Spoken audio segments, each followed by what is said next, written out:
Iran संकट का असर कब तक आपकी रसोई पर पड़ेगा? यदि आप इस प्रश्न का उत्तर खोज रहे हैं तो बता दें कि भारत सरकार ने एलपीजी सिलेंडर की बुकिंग और सप्लाई को लेकर एक बड़ा ऐलान किया है। सरकार ने गैस उत्पादन बढ़ाकर सप्लाई को स्थिर कर दिया है और बुकिंग की समय सीमा भी बढ़ा दी है। साथ ही समुद्री रास्तों से आ रहे तेल के जहाजों की सुरक्षा और ग्रामीण रोजगार यानी कि मनरेगा को लेकर भी पुख्ता आश्वासन दिया गया है। चलिए आपको विस्तार से इस वीडियो में बताते हैं। नमस्कार, मैं हूं आकांक्षा और आप देख रहे हैं न्यूज़ 18 का डिजिटल प्लेटफॉर्म। आजकल जब भी हम टीवी खोलते हैं या सोशल मीडिया देखते हैं तो बस युद्ध और तनाव की खबरें ही नजर आती हैं। खासकर मिडिल ईस्ट में जो हालात बने हुए हैं उन्हें देखकर हर आम आदमी के मन में एक ही डर था कि क्या पेट्रोल, डीजल और रसोई गैस महंगी हो जाएगी।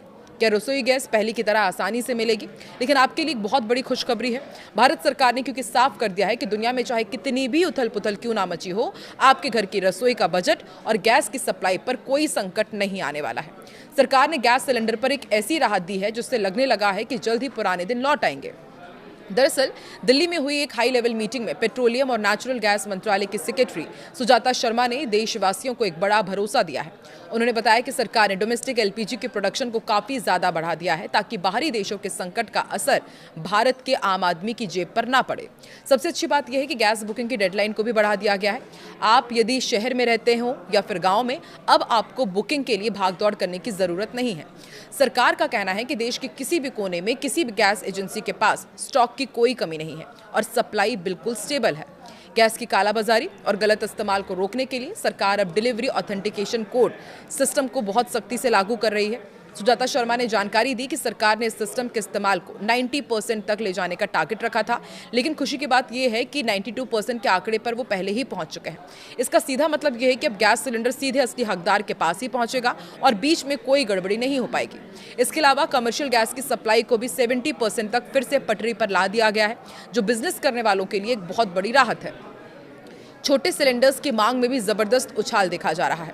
अगर पिछले कुछ दिनों के आंकड़ों पर नजर डालें तो 5 किलो वाले छोटे सिलेंडर्स की बिक्री काफी बढ़ गई है। सरकार ने इस बारे में जागरूकता फैलाने के लिए देश भर में करीब 7,000 कैंप लगाए हैं, जिसका नतीजा ये रहा कि 3 अप्रैल से अब तक 1 लाख से ज्यादा 5 किलो वाले सिलेंडर बेचे जा चुके हैं। ये उन लोगों के लिए बहुत मददगार साबित हो रहा है जो एक साथ बड़ा सिलेंडर नहीं खरीद सकते या जिन्हें कम गैस की जरूरत होती है। समुद्री रास्तों से आने वाले तेल और गैस की सुरक्षा को लेकर भी सरकार पूरी तरह मुस्तैद है।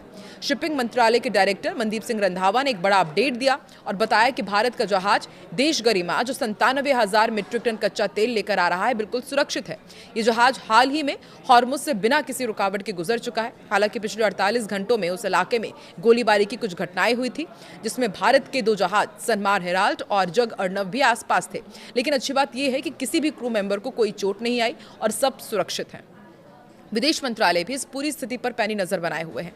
एडिशनल सेक्रेटरी असीम आर महाजन ने बताया कि खाड़ी देशों में रहने वाले भारतीयों की सुरक्षा सरकार की पहली प्राथमिकता है। इसके लिए एक स्पेशल कंट्रोल रूम बनाया गया है जो 24 घंटे काम कर रहा है। सरकार हर राज्य और केंद्र शासित प्रदेश के संपर्क में है ताकि किसी भी इमरजेंसी की स्थिति में तुरंत मदद पहुंचाई जा सके। इसी सिलसिले में national security adviser Ajit Doval ने भी सऊदी अरब का दौरा किया और वहां के बड़े मंत्रियों से क्षेत्र के हालातों और भारत के रिश्तों पर लंबी चर्चा की है। ग्रामीण इलाकों में रहने वाले लोगों के लिए सरकार ने एक बहुत जरूरी बात कही है। रूरल डेवलपमेंट डिपार्टमेंट के जॉइंट सेक्रेटरी अमित शुक्ला ने भरोसा दिलाया कि दुनिया में चाहे जो भी अनिश्चितता हो, गांव के विकास के लिए फंड की कोई भी कमी नहीं होगी। उन्होंने साफ किया कि जब तक नया कानून वीबीजी रामजी एक्ट 2025 लागू नहीं हो जाता तब तक मनरेगा स्कीम पहले की ही तरह चलती रहेगी, यानी ग्रामीणों को रोजगार और घर बनाने के लिए मिलने वाले पैसों पर कोई खतरा नहीं है। कुल मिलाकर देखिए तो सरकार ने हर मोर्चे पर तैयारी पुख्ता कर ली है, चाहे वो गैस की सप्लाई हो, समुद्री रास्तों की सुरक्षा हो या फिर गाँव का विकास। आम आदमी को घबराने की कोई जरूरत नहीं है। सरकार की इन कोशिशों से ये तो साफ है कि आने वाले समय में भी हमें गैस की किल्लत या फिर महंगाई का वो डर नहीं सताएगा जिसकी आशंका जताई जा रही थी। ये कदम वाकई करोड़ों भारतीयों के लिए एक बड़ी राहत की खबर है। सरकार का कहना है कि ऐसी रिपोर्ट्स जिसमें एलपीजी गैस सप्लाई को सामान्य होने में 4 से 5 साल की बात कही गई थी, वो पूरी तरह से गलत है। ये दावे भ्रामक है और घबराहट फैलाने वाले हैं। सरकार के अनुसार करीब 800,000 मीट्रिक टन एलपीजी का आयात पहले से तय किया जा चुका है, जो कि भारत की ओर आ रहा है। सरकार ने घरेलू स्तर पर प्रोडक्शन बढ़ाने के लिए भी बड़े कदम उठाए हैं। 9 मार्च को जारी एलपीजी नियंत्रण आदेश के तहत रिफाइनरीज को उत्पादन बढ़ाने का निर्देश दिया गया। हालांकि सप्लाई में कमी का असर गैस सिलेंडर्स की कीमतों पर नजर आया। देश भर में घरेलू एलपीजी सिलेंडर और कमर्शियल सिलेंडर्स महंगे हो गए थे। इस बढ़ोतरी का असर आम घरों के साथ साथ होटल, रेस्टोरेंट्स और छोटे कारोबार पर भी पड़ा। राज्यों और केंद्र शासित प्रदेशों को एलपीजी सप्लाई की निगरानी निगरानी करने और जमाखोरी पर सख्त कार्रवाई के लिए ज्यादा अधिकार दिए गए हैं।